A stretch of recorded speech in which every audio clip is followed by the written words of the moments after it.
The story of the 2 fish and 5 loaves of bread is one of the most popular miracles ever worked in Jesus' ministry. It's about a kid that shows up with a Lunchable to this packed outdoor TED Talk, and everybody gets hungry because the master, Jesus, is there sharing these brilliant ideas and thoughts and blowing people's minds.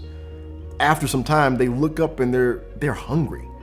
Have you ever been part of something that's super exciting and you get caught up in the moment or caught up in conversation, and then all of a sudden you're like, man, I'm hungry, I should have eaten. I don't know about you, but I talk a lot here and there, believe it or not. And sometimes I get so excited that I forget to eat. And this kid's mom thought ahead. Shout out to moms, man. She thought ahead to pack him something to nibble on.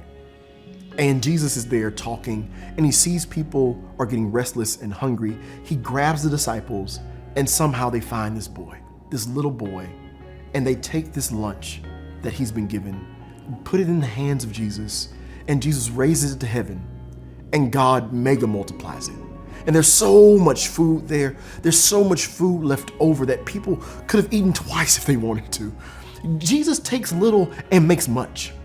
That quote, that colloquialism that's sometimes said in church, little becomes much in the hands of Jesus, that comes from this story.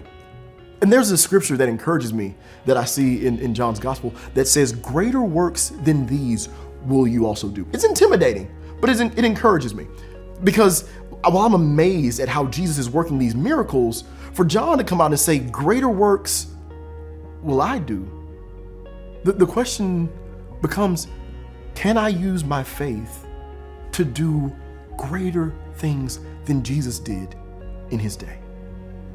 And that's not something you can just answer immediately. You've got to chew on that before you consume it.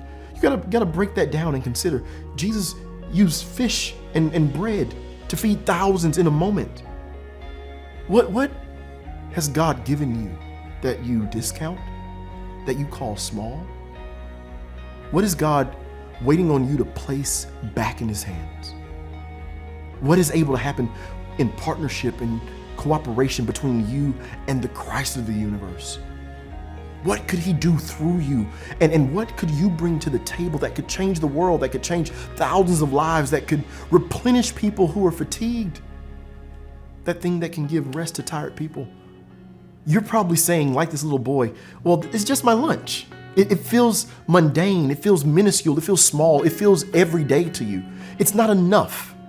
I guarantee that it's that small thing that God is waiting for you to offer up to him and say, God, what can you do with this? What can you do through me? What can you do in us? God's saying, if you give it to me, I'll show you.